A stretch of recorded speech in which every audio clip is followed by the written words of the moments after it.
అధిక బరువు అనేక సమస్యలకు కారణం. సాహితీ యోగా ఆన్లైన్ క్లాసులో జాయిన్ అవ్వండి. ఈరోజు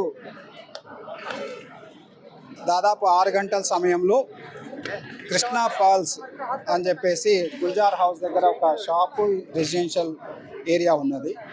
దాంట్లో మంటలు రేగడం జరిగింది. 6:16కి ఫైర్ డిపార్ట్మెంట్కి కాల్ వచ్చింది. కంట్రోల్ రూమ్ నుంచి చెప్పగానే మొగల్పురాని ఫైర్ స్టేషన్ నుంచి తర్వాత మిగతా ఫైర్ స్టేషన్ నుంచి 11 ఫైర్ టెండర్స్ పంపించి 70 మందికి పైగా ఫైర్ సిబ్బంది వచ్చి మంటలు ఆర్పడం జరిగింది. ప్రధానంగా ఈ యొక్క మంటలకు కారణము ఈ యొక్క మెయిన్స్ దగ్గర ఏదైతే ఉందో అక్కడ షార్ట్ సర్క్యూట్ అని చెప్తున్నారు. అక్కడ ఉన్నటువంటి 2 షాప్స్ కూడా పూర్తిగా మంటల్లో కాలటం జరిగింది.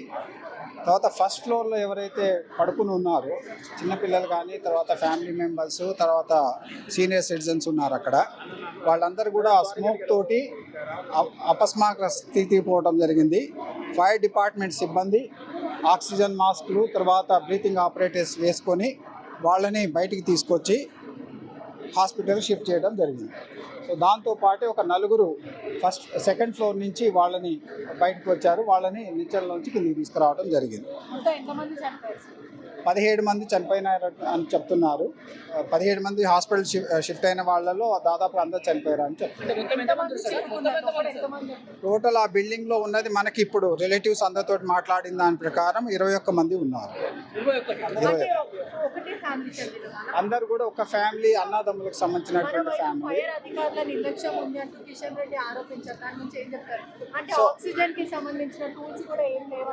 మీరు చూసుంటారు, మా వాళ్ళు ఆల్రెడీ మాస్కులు దాని తర్వాత వెనక సిలిండర్లు పెట్టుకొని బిఎస్ఎట్ లోపలికి అంటే మీరు వచ్చేసరికి ఆ కార్యక్రమం అంతా అయిపోయింది. సో బిఎస్ఎట్స్ కానీ తర్వాత ఆక్సిజన్ మాస్కులు అవన్నీ కూడా సరిపడా మన దగ్గర ఉన్నాయి. తర్వాత మీకు చెప్పినట్లు ప్రతి ఫైర్ కాల్స్ని కూడా మనమంతా కూడా ఆన్లైన్లో పెడతాము. 6:16కి ఫస్ట్ ఫైర్ కాల్ వచ్చింది, 6:17కి ఫైర్ ఇంజిన్ బయలుదేరింది. సో అంతకంటే ఫాస్ట్గా ఏ ఫైర్ డిపార్ట్మెంట్ పనిచేస్తుందని నేను అనుకోను. కాబట్టి సో మీ ద్వారా అందరికి తెలియజేసింది ఏంటంటే ఇక్కడ ఏదైతే ఫైర్ ఇన్సిడెంట్ జరిగిందో ఇమ్మీడియట్గా ఫైర్ డిపార్ట్మెంట్ వాళ్ళు అటెండ్ అయినారు.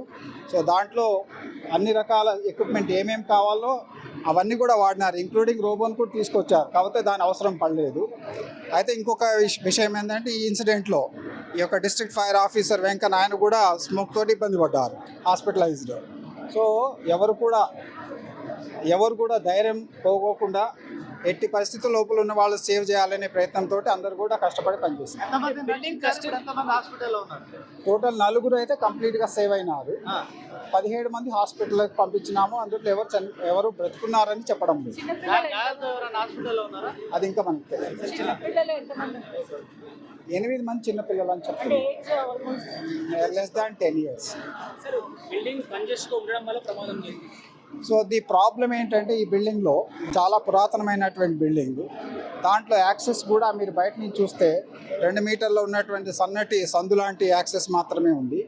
లోపల 2 షాపులు 2 కానీ 3 కానీ షాపులు ఉన్నాయి, అన్నీ కాలిపోయినాయి. దాంతోపాటు మిగతా రెసిడెన్షియల్ ఏరియా ఉంది. దాంట్లోనే ఫస్ట్ ఫ్లోర్ సెకండ్ ఫ్లోర్ పోయేదానికి యాక్సెస్ అనేది ఎట్టి పరిస్థితుల్లో సరిపోదు.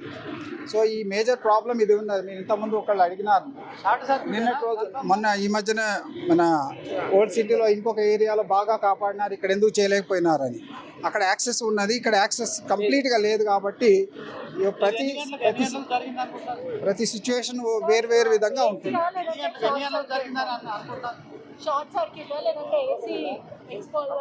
ఇది మనకి చెప్పిన దాని ప్రకారం షార్ట్ సర్క్యూట్ అనే చెప్తున్నారు. కంప్రెసర్లో అంత ప్రాబ్లం కాదు.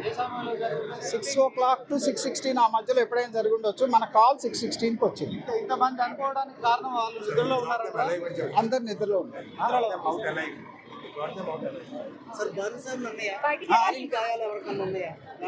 వాళ్ళందరూ కూడా స్మోక్ తోటే చనిపోయినారని చెప్తున్నారు. వాళ్ళని గాయాలు ఎవరు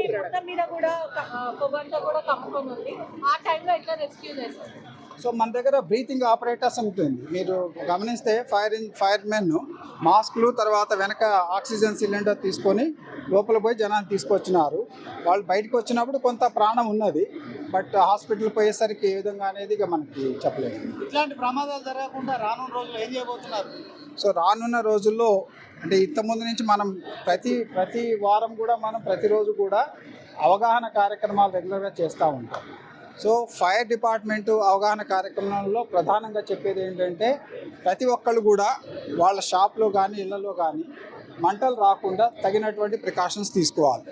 ఫర్ ఎగ్జాంపుల్ ఈ షాప్ ఉందంటే అక్కడ ఫైర్ ఎక్స్టింగ్విషర్స్ పెట్టుకోవాలి, దాంతోపాటే ఫైర్ అలారం కానీ స్మోక్ అలారం పెట్టుకోవాలి. అది ఉన్నప్పుడు ఇమీడియట్గా సౌండ్ వినపడి అట్లీస్ట్ మనుషులు ఎస్కేప్ అవుతారు. సో ఈ ప్రికాషన్స్ తీసుకున్నప్పుడు చాలా వరకు ఈ యొక్క అగ్ని ప్రమాదాల నుంచి తప్పించుకునేదానికి అవకాశం ఉంది. వన్ మోర్ థింగ్, ఇదంతా కూడా commercial area to be honest. మరి దీన్ని రెసిడెన్షియల్ గా ఎలా మార్చుకున్నారు? వీళ్ళకి ఎటువంటి పర్మిషన్ ఉంటుంది? ఇది అంటే ఇది నిజాం టైం ఉన్నటువంటి బిల్డింగ్. ఇది మన కొత్తగా పర్మిషన్స్ దీంట్లో ఏముండవు, పాత పర్మిషన్సే కంటిన్యూ అవుతాయి. Okay, thank you.